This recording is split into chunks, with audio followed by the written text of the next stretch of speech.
Welcome to the Weird and Unexplained with John.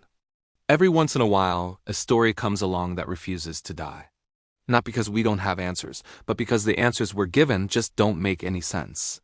Tonight, we're talking about a man who walked into an airport with nothing more than a briefcase, politely ordered a drink, casually hijacked a commercial airplane, leaped into the black void of a stormy night, and then simply vanished from the face of the earth. No body, no confession, no proof of death.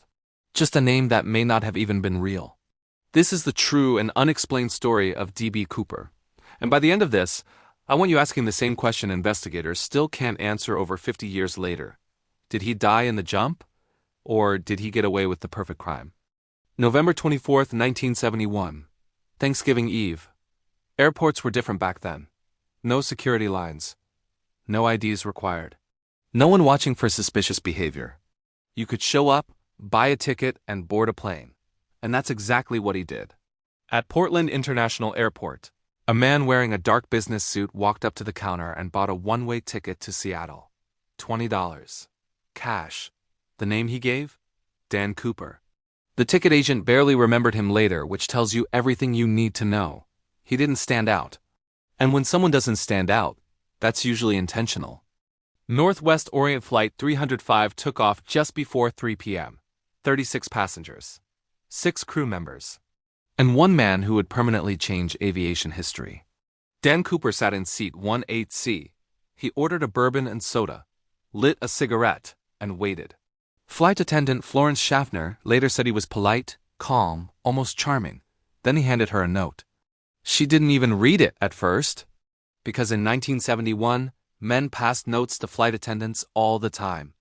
But Cooper leaned closer and said something that instantly changed everything.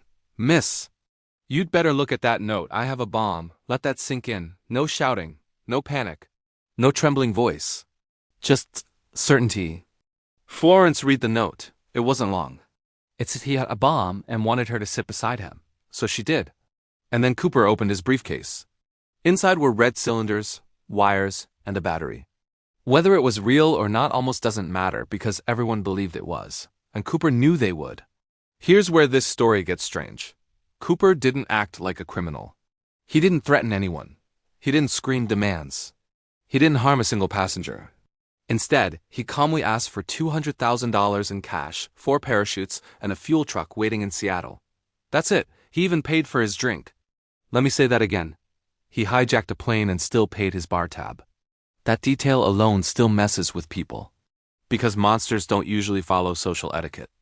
The plane circled above Puget Sound for nearly 2 hours while authorities scrambled. Passengers had no idea what was happening. They thought the delay was mechanical. Meanwhile, the FBI was notified. The money was gathered 10,000 unmarked $20 bills, carefully recorded serial numbers. Parachutes were obtained from both civilian and military sources. And through all of it, Cooper remained calm. No panic, no rush, no cracks in the mask. That's important. Because people under stress usually slip. He never did. At 5:24 p.m., the plane landed in Seattle. Cooper allowed every passenger to leave unharmed. Think about that. He could have kept hostages. He didn't. He wanted the plane empty. Why? Because whatever came next, he didn't want witnesses. Cooper gave new instructions. They would fly toward Mexico City. But under very specific conditions: low altitude, slow speed, landing gear down, and rear air stair deployed. The pilots were confused. Most hijackers had no idea how planes worked. Cooper did. He knew the Boeing 727 had a rear staircase. He knew it could be lowered mid-flight. He knew how to jump. Or at least he knew enough to try. The plane took off again at 7:40 p.m. Night had fallen.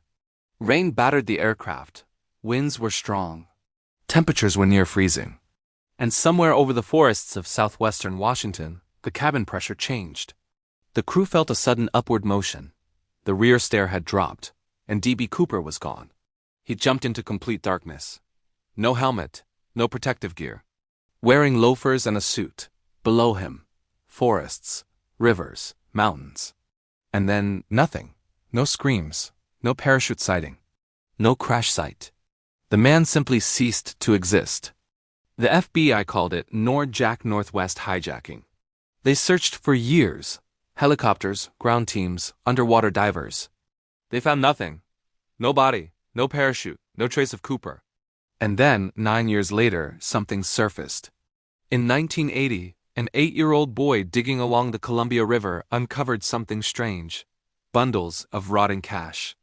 The serial numbers matched the ransom money, but only a small portion. No bag, no parachute. No human remains, just money, slowly decaying in the sand. And that discovery raised a terrifying possibility. What if Cooper survived, but lost the money? Or worse, what if he never intended to keep it? Over the years, dozens of suspects emerged. Pilots, soldiers, skydivers, con artists, men who could have been Cooper. But none were proven. And here's the part people don't like talking about. Some of these suspects knew too much. Some gave cryptic deathbed statements. Some disappeared themselves. But nothing ever stuck. The FBI says Cooper died in the jump. But here's the problem. People die in the wilderness all the time. And we usually find something: a bone, a shoe, a shred of fabric. With Cooper, nothing. And the money that was found? It doesn't prove death. It proves loss. If Cooper survived, he did something almost impossible. He never spent the money in a traceable way. He never bragged. He never contacted anyone. He became a ghost.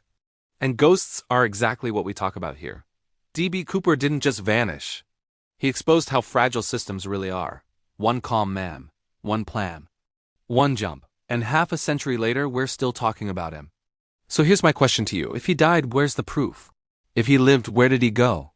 Because somewhere, someone knows the truth. And until that truth comes out, D.B. Cooper remains one of the greatest unsolved mysteries of all time. Stay curious, and thanks for watching. Don't forget to subscribe for more unexplained stories.